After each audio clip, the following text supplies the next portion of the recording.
Ya estamos de regreso en Ángulos y como les decíamos antes de la pausa, vamos a platicar acerca del uso que hacemos de las tecnologías para hacerlas colaborativas y cómo eso está mejorando nuestra vida, desde los hábitos cotidianos hasta cuestiones que tienen que ver con, por ejemplo, la seguridad. Y para hablar acerca de estos aspectos están con nosotros dos Diegos, es la noche de los Diegos aquí en Ángulos. Está con nosotros Diego Méndez de Avisora. Bienvenido, Diego. Muchas gracias, Ricardo. Muchas gracias por acompañarnos. Y también está con nosotros Diego Arredondo Ortiz de Wikipolítica. Bienvenido. Hola. Diego. Buenas noches. ¿Qué tal? Buenas noches. Bueno, primero preguntarles acerca de cuándo empezamos a hacer colaborativas las tecnologías y si eso tiene que ver, por ejemplo, con el boom de las redes sociales.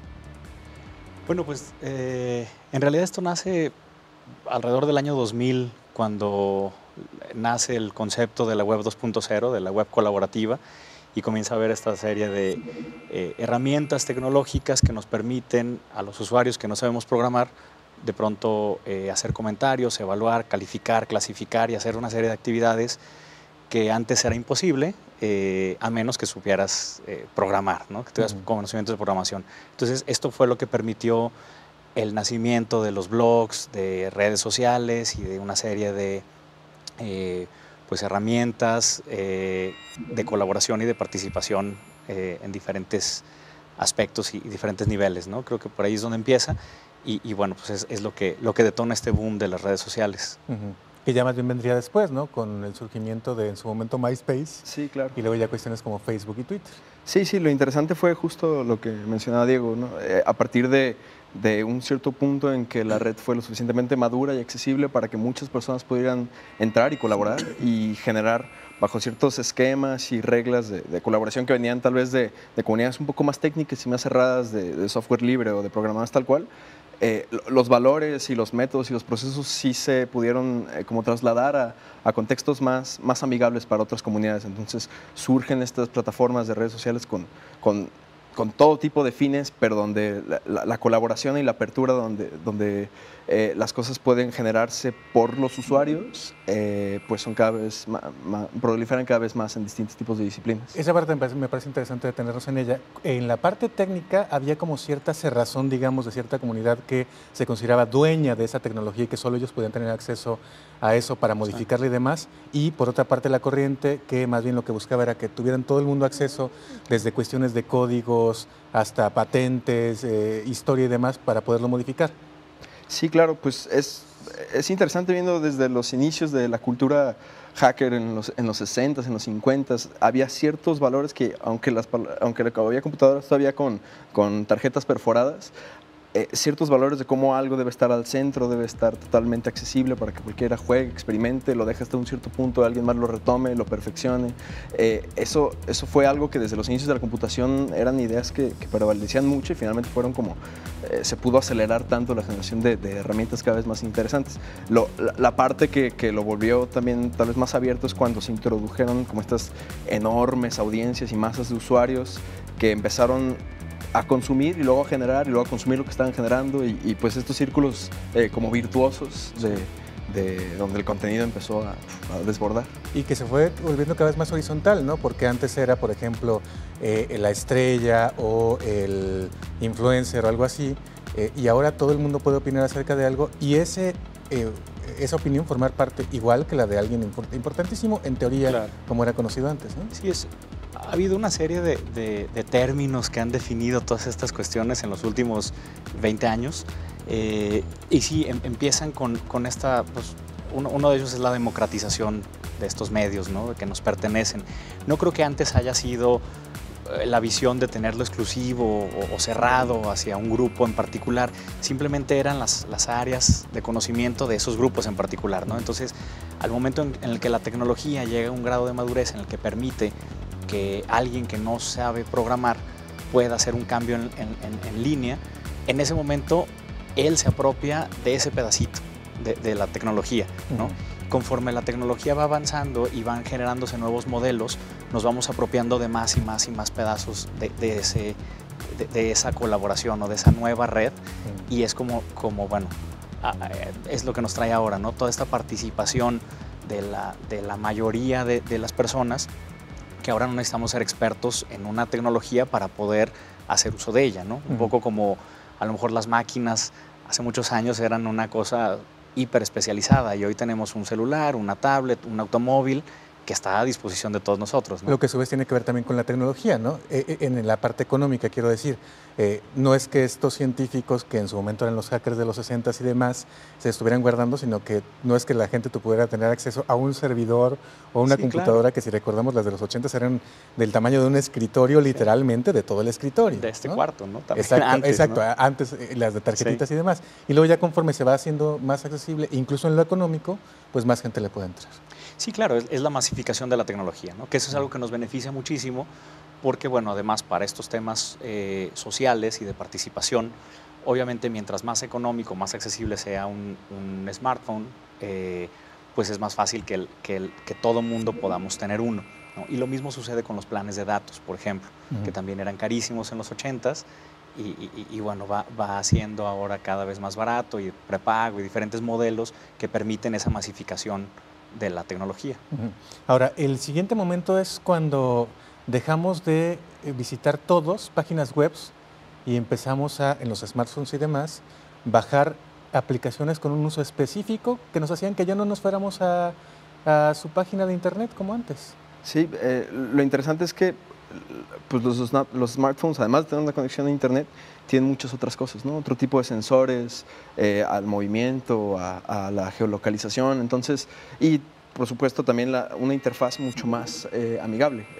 El poder, no sé, yo lo vi por ejemplo con mis papás o con mis abuelos, o sea, el nivel que tuvieron de accesibilidad a poder minimizar algo en la computadora a cuando estaban ya usando una pantalla touch fue enorme, la curva de aprendizaje se redujo bastante.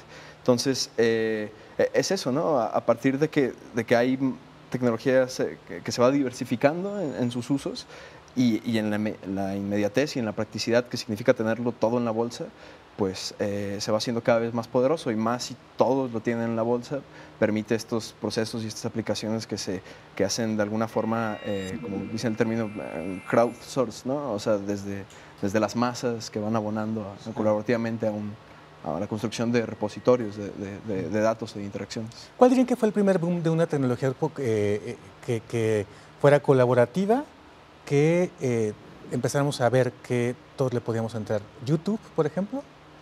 YouTube fue de las primeras, pero antes creo que estuvo Blogger, no sé si estuvo, o Blogspot. Hubo todavía antes del video, texto, que fue, por lo general primero es texto, luego viene foto, luego viene video, claro, o audio. Y hubo algunas redes sociales donde era el texto primero y era esta parte de la colaboración, ¿no? Pero ahora que esto que mencionabas hace un momento, es curioso cómo también dicen cómo Facebook se está comiendo la red, ¿no? Quiere decir que, bueno, de todo el universo de millones y millones de páginas que hay y contenidos, Facebook tiene un amplio, muy amplio porcentaje de eso, ¿no? Y lo tiene ahora más consolidado a través de las aplicaciones móviles y de esa facilidad que dice Diego de cómo se pueden ahora, a través de un teléfono, pues estar en contacto con tus amigos, ¿no? Igual Twitter, o sea, de todo el universo nos vamos quedando con algunas verticales que van resolviendo ciertas necesidades de comunicación que tenemos, ¿no? Finalmente, pues es una necesidad básica. Y ahora que tocas Facebook, justamente me viene a la mente tanto lo que hacemos en Facebook en términos de tecnología colaborativa, como lo que se hace en su hermanita, o más bien su hija, o que sería ya comprada, su propiedad, ¿no? Instagram, que es que subimos la foto de la comida y luego subimos la dirección y entonces empezamos a hacer colaboración de la recomendación o la no recomendación, porque también hay gente que desrecomienda cosas de algo, por ejemplo, rico y que altera nuestra vida cotidiana porque se nos antoja y queremos irlos a probar. Sí, pues se generan todos estos intercambios, ¿no? Por una parte, pues el dinero se está yendo a Facebook, las marcas están invirtiendo muchísimo en estrategias y en formas de difusión ahí, porque saben que ahí cada vez más está yendo la gente, ¿no? Y es porque, a diferencia del modelo un poquito más unidireccional de la televisión o otros medios, permite que esté hecho a la medida, ¿no? Como los contenidos y las interacciones están hechas como casi por un sastre para cada persona, que eso tiene, pues, para pues, todas sus dimensiones, ¿no? Cosas muy prácticas y muy benéficas a la forma en la que alguien puede acceder justo a los contenidos que quiere, o a la forma en la que una marca, una compañía puede acceder justo al público que quiere, pero por otra también genera otro tipo de fenómenos que empezamos a ver apenas el inicio de eso, como lo que llaman esta burbuja de filtros, ¿no? Donde pues estamos accediendo cada vez más o estamos enfrentándonos a contenidos con los que estamos familiarizados o con los que estamos de acuerdo, porque los mismos algoritmos, como la algoritmocracia le llaman, ¿no? Están determinando pues qué tipo de debates estamos entrando antes de siquiera tenerlos o enfrentarlos. Ya se nos está dando en una bandeja cosas con las que estamos relativamente de acuerdo, y lo mismo en cómo nos van perfilando en nuestras búsquedas de Google y así, ¿no? Es interesante cómo se van haciendo nichos cada vez más cerrados en pues, plataformas que parecerían ser completamente abiertas. De alguna forma sí se generan procesos colectivos incluso narcisistas podrían llegarse a llamar. Sí, porque además eso es bien interesante, porque justo en realidad lo que está sucediendo con los algoritmos, sobre todo de Twitter y de Facebook, y también el de Google, es que uno reafirma su opinión. En realidad no te enfrentas con opiniones distintas sobre el mismo tema, sino que reafirmas la tuya, y entonces parece que el mundo en realidad es como tú lo estás viendo, y que hay, por ejemplo, si hay una marcha, como todo el mundo en tu Twitter está opinando o en tu Facebook está opinando lo mismo, tú crees que la ciudad o el mundo se está acabando, y no necesariamente es así. Claro. Sí, digo, y sucede todo el tiempo, ¿no? Y de pronto lo haces consciente, o sea, cuando tú mismo te ves en tu Facebook y Twitter y todo, y empiezas a ver, te das cuenta, ¿no? O sea, te das cuenta de ese engaño en el que vivimos, de esa burbuja que nosotros mismos nos creamos, y ese es el riesgo precisamente de esa apropiación tan extrema de una red social, que ya no volteamos a ver el resto de los medios de información, porque ya en Facebook, como sigo a 3 periódicos y 6 revistas y bla, bla, bla, pues ya con eso tengo para enterarme, pero te enteras con unos filtros de esos periódicos, de esas revistas, de esas personas, y con un sesgo de información que ellos mismos te están dando, ¿no? Entonces caes en este riesgo tremendo de una manipulación de la información, y bueno, sin mencionar que pues, alteras totalmente los usos, los hábitos y costumbres de la gente, ¿no? Antes, ¿qué dices? El tomarle una foto a la comida, pues era ridículo hasta hace algunos años, ¿no? Digo, podrá ser para muchos, pero es algo que nos cambia el hábito, ¿no? Yo creo que este cambio, esta transición de lo análogo a lo digital es en realidad la primera gran revolución. Digo, la revolución industrial y todo esto sí, pero desde una lógica en la que la revolución industrial nos mantuvo todavía en el aspecto análogo, pues es una revolución, sería atrevido llamarla menor, ¿no? Pero la revolución digital nos está cambiando no solo la forma en la que hacemos las cosas, sino la forma en la que pensamos las cosas y en las que por consecuencia actuamos. Claro, y en la que, por ejemplo, nos organizamos para cuestiones que tienen que ver otra vez con lo cotidiano, pero también con la seguridad y con la política, y de eso platicamos después de la pausa, para hablar acerca específicamente de cómo estamos utilizando hoy las nuevas tecnologías para esos aspectos, para como vecinos organizarnos para que no nos roben, por ejemplo, o para que como vecinos nos organicemos para que el político nos escuche. Ya regresamos.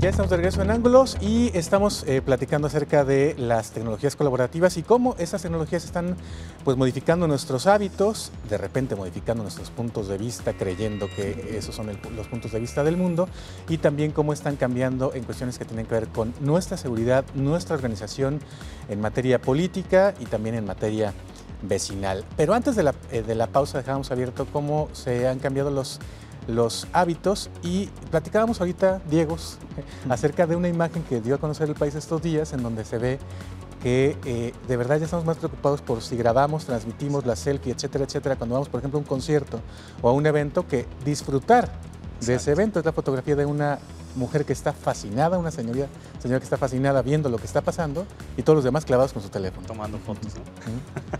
Sí, impresionante y muy cierto. Y lo ves en lo que platicábamos, lo ves cuando vas con un amigo a comer y antes de comer Antes a lo mejor rezaba alguno, el que no rezaba pues empezaba a comer o te decía provecho y ahora pues le toman una foto a la comida, ¿no? Entonces, este cambio de mentalidad que nos lleva a las tecnologías, pues es interesante porque la tecnología lo único que hace es amplificarnos como seres humanos, ¿no? Amplifica nuestra voz, nuestra visión, nuestras capacidades, etcétera. Y las redes sociales lo que hacen es amplificar esta exposición que tenemos ante nuestra audiencia, sean amigos o familiares. Y entonces, bueno, ese es algo que podemos aprovechar para bien, ¿no? Como dices, bueno, para temas políticos y para temas más serios que a lo mejor decir que estoy comiendo una carne deliciosa, ¿no? Claro, y que justamente, por ejemplo, hemos visto fenómenos que tienen que ver con lo colaborativo de las redes sociales, que, por ejemplo, estos días se está festejando el Día Mundial Sin Autos, y hace 8 años, a través de las redes sociales entonces incipientes, como Twitter y Facebook, se empezó a agrupar una serie de personajes, por ahí, por ejemplo, como académicos, como gente que era activista, y algunos que andábamos ahí decolados, para combatir algunas cosas, como por ejemplo la Vía Express. Y se logró, sumando voluntades, que hasta gente del empresariado y otras partes de la sociedad se sumaran a esta voz y a decir, no queremos una vía rápida que además nos va a cobrar derecho por utilizarla, por arriba de Inglaterra, que nos va a partir a la mitad de la ciudad. Y a raíz de ahí empezamos a ver cómo de repente la participación política sí viene desde la colectividad, sumando a gente que a lo mejor de otra manera, si no hubieran tecnologías, nunca nos hubiéramos conocido. Claro, es visibilizar por una parte y articular por otra, ¿no? Hacer más eficientes, más horizontales y más incluyentes ciertos procesos. En ese caso, pues fue de los primeros casos que yo vi que fue tan contundente aquí en México, de un video que se empezó a hacer viral, cuando apenas comenzaron videos a viralizarse de esa manera. Había técnicos criticando el proyecto de la Vía Express y eso lo ridiculizaron tanto que tuvo un impacto finalmente a nivel institucional. Eso ahora lo estamos viendo a diario con casos de abusos policíacos, por ejemplo, pero antes no era tan común. Y entonces una parte, ¿no? Una parte como es un megáfono enorme en el que si se suman muchas personas, pues es una voz gigante. Pero es en la parte como de expresión, de alguna forma, pero en la parte de organización es donde creo que están las cuestiones más interesantes, ¿no? O sea, hay muchos modelos que se han intentado ya desde hace varios años. Tal vez de los más sólidos que comenzaron a tomarse más en serio fue el movimiento de partidos piratas en Europa, partido pirata alemán, sueco, ahorita de los que tiene más peso es el islandés, es de los que están más integrados entre sí, y de ahí mil y un ideas similares que se fueron adaptando al contexto de cada país, ¿no? Que ahí también, para que la gente que no lo sepa, hay que decir que utilizaron las tecnologías para demostrarle a la gente que hacía política, es decir, de los partidos políticos, que se podía hacer política de otra manera, claro, y literalmente colaborativa, someter en tiempo real a votación algún hecho, alguna ley, y no como ahorita que hay una simulación de que nos representa, pero en realidad ni siquiera van y nos consultan. Sí, pensando, también muchas de estas ideas parten de sentido común de cómo ciertos protocolos jurídicos, legislativos o de gobierno, pues están diseñados a hace 100 años, ¿no? A un mundo de papel y lápiz, a un mundo donde no existía ni siquiera el celular. Las posibilidades que tenemos ahora de comunicación son tan poderosas que permiten procesos mucho más incluyentes de gobernanza. Y esto viene desde iniciativas institucionales de un gobierno que ya está en turno y plantee políticas de gobierno abierto, pero también desde movimientos que se asuman pues desde la base, integrando calle y redes de alguna forma, pero sabiendo articular ambos mundos, que hay muchos mitos alrededor de la brecha digital. Yo he visto, y ahora con la experiencia en 2015 con Wikipolítica y con Kumamoto, vimos que había pues vínculos muy claros entre una esfera y otra que estaban mucho más integradas de lo que pensábamos. O sea, el porcentaje de personas que están como usuarios de Facebook no es el porcentaje total de personas que se impactan por Facebook, lo vimos en la calle, ¿no? O sea, la red de impacto que hay alrededor de una persona que se entera de algo y luego usa sus redes físicas de personas para platicarlo es impactante, y finalmente fue como se logró consolidar una red así. Claro, y esa parte también nos lleva a lo de la seguridad, porque hemos visto también ya ejemplos muy interesantes, por ejemplo, vecinos vigilantes, ¿no? Claro. Que empezaron a ver que en su colonia había asaltos y que había específicamente puntos y horas en que estaban siendo asaltados, que más o menos es lo que quiere hacer Avisora, y ahorita lo platicamos, Diego, pero que se unieron, hicieron asambleas y dijeron, aquí, justo en estos puntos, vamos a pegar cartelitos que diga, aquí asaltan. Exacto. Es decir, lo visibilizan en redes sociales, con mapas, pero también físicamente. Sí, exacto. en realidad nuestro comportamiento sigue siendo el mismo, ¿no? Las dinámicas sociales básicas es lo que trasladamos con nuevas reglas y nuevos mecanismos al mundo digital. Y ahí es donde podemos aprovechar precisamente ese poder de tener esa audiencia y ese poder de organizarnos mucho mejor y de tener esa información que es básica y es clave para después poder analizarla y encontrar patrones de comportamiento, de conductas y poder pues saber qué es lo que sucede y en dónde estamos, ¿no? Que es información que nos sirve a nosotros ciudadanos para estar enterados de las zonas que son peligrosas, por ejemplo, o de si hubo un asalto a 2 cuadras de mi casa, bueno, tomar precauciones cuando llegue a la zona. Y a los tomadores de decisión les sirve, obviamente, para saber pues una realidad, porque también está el tema en donde no reportamos lo que sucede. Según INEGI, estima arriba del 90% de los delitos que suceden no se denuncian. No se denuncian porque es aburrido, tedioso, pierdes más tiempo, hay una percepción negativa, no sirve de nada, es burocrático. Hay una serie de situaciones que nos orillan como ciudadanos a no generar estos reportes y entonces lo que hacemos es pues ser hasta cierto punto parte del problema porque no estamos generando la información necesaria para que las autoridades puedan hacer mejor su trabajo, ¿no? Eso no pasa en lo oficial, pero justamente es lo que busca Avisora. Exactamente. Que aunque no vayas y denuncies, sí haya un reporte y un antecedente de algo que te haya pasado, sobre todo en materia que tiene que ver con seguridad, ¿no? Sí, Avisora lo que busca es un empoderamiento ciudadano. Lo que busca es estos grupos de personas como vecinos, como asociaciones civiles, como una empresa, por ejemplo, o sea, diferentes grupos puedan tomar acciones ellos mismos. Si yo reporto algo, puedo tener un perímetro de alerta y enterarme de lo que sucedió en ese perímetro, ya sea mi escuela, la escuela de los hijos, la oficina, etc. Entonces, de esta manera puede iniciarse una conversación. Y aquí es interesante porque el vínculo de afinidad de Avisora, a diferencia de otras redes sociales, el vínculo de afinidad de Avisora es el territorio. ¿Sí? Entonces no importa si no somos amigos, primos, familiares, etc. Lo importante es que compartamos un territorio. Un territorio puede ser el lugar que nos interesa para ir a tomar una cerveza, por ejemplo, ¿no? Un fin de semana. Entonces el territorio es muy importante desde el punto de vista de la gestión. Y si los tomadores de decisiones logran ver estos patrones de comportamiento en un territorio, va a ser más fácil asignar recursos, tomar acciones preventivas o correctivas cuando así sea necesario, ¿no?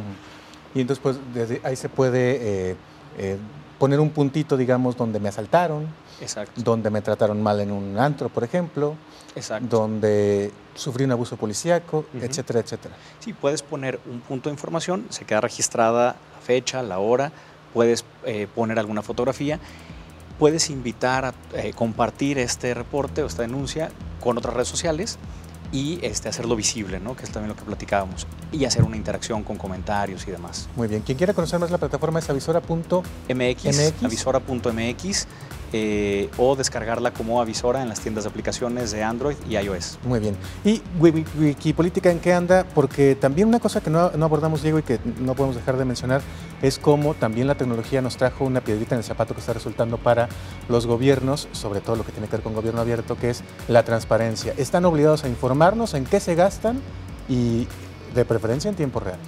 Claro, y ahí dentro de como los bastiones de gobierno, de proyectos de gobierno abierto por el mundo, pues transparencia es como uno de los puntos medulares, ¿no? Tal vez hablando desde nuestra experiencia, claro que es muy importante poder tener como población o como pues personas que son gobernadas, un punto accesible, amigable para poder acceder a estos datos y que no estén tan opacos o tan metidos en PDFs o en cuestiones que ni siquiera se puedan procesar o llevar a algo más, ¿no?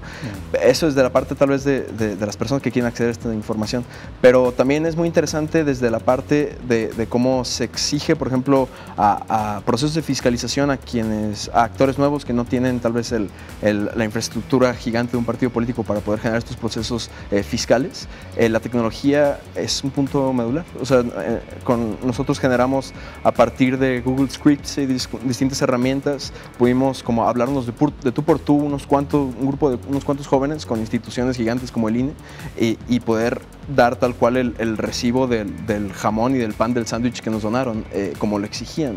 Entonces, pues la cancha incluso se empareja del otro lado, ¿no? Del lado de nuevas formas de hacer políticas de las bases. Muy bien. Pues también quien quiera ver lo que están haciendo ustedes en materia de la política colaborativa y también de rendición de cuentas, que entre a wikipolitica.mx. Y en Facebook Wikipolítica Jalisco y Wikipolítica Jale en Twitter. Muy bien, pues muchas gracias Diego y muchas gracias Diego por acompañarnos y hasta aquí llegamos en esta edición de Ángulos. Hasta la próxima. Pásenla muy bien, quédense en Canal 44 aquí en Guadalajara y el 31.2 en Los Ángeles.